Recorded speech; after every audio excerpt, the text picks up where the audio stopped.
বনি ইসরায়েলের এক লোক সিরিয়াল কিলার ছিল, খালি মার্ডার করতো, সিরিয়াল মার্ডার। একটা, দুইটা, তিনটা, 10টা, 5টা করতে করতে করতে করতে 99টা মার্ডার করেছে। কয়টা? 99টা মার্ডার। কল্পনা করা যায়? 99 জন মানুষকে সে নিজ হাতে হত্যা করেছে। 99 মার্ডার করার পরে তার মনে ভয় আসলো, হায়রে, না জানি আল্লাহ আমার সাথে কেমন আচরণ করে আখিরাতে। আমার তওবা আছে কিনা কপালে জানি না, আমার তো ক্ষমা নাই, কি করবো আমি?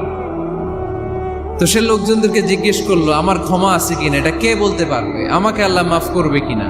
তারা সবাই বললো, এই এলাকায় এক আল্লাহর ওলি আছে, তার কাছে যাও। সে আল্লাহর ওলির কাছে যেয়ে বলে, ও আল্লাহর ওলি, আমি 99টা হত্যা করেছি, 99টা মার্ডার, আমার কপালে ক্ষমা আছে কিনা তুমি একটু বলো। আল্লাহর ওলি কই, কি বললা? 99টা মার্ডার? আয় হায়, সর্বনাশ, তোর কোনো ক্ষমা নাই।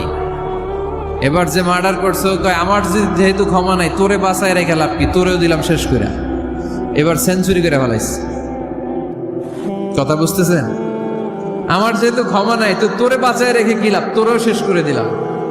এবার সেঞ্চুরি। সেঞ্চুরি করার পরেও ভয় আছে না নাই অন্তরে?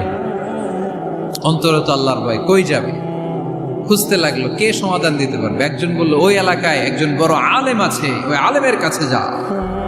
সে আলেমের কাছে যেয়ে বলে, আলেম, আমি 99টা হত্যা করেছি, এখন আমার বড্ড ভয় হয়, আল্লাহ আমারে মাফ করবে কিনা, তুমি একটু আমারে বলো। আলেম বলে, তোমার গুনাহ যত বড়ই হোক, আমার আল্লাহর দয়া তার চাইতেও বড়।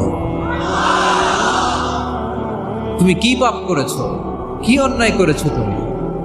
তুমি জানো না আমার রব কত মেহেরবান, তিনি কত দয়ালু, তিনি ভালোবাসার আধার, তিনি করুণার আধার।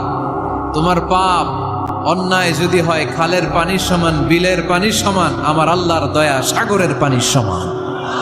আমাদের পাপ অন্যায় যত বড় হোক, মনে রাখবেন আল্লাহর দয়া তার চাইতেও বড়। নাকি ছোট? আপনি যত বড় পাপ করেন না কেন, আমাদের জন্য আল্লাহর পক্ষ থেকে দয়া আছে না নাই?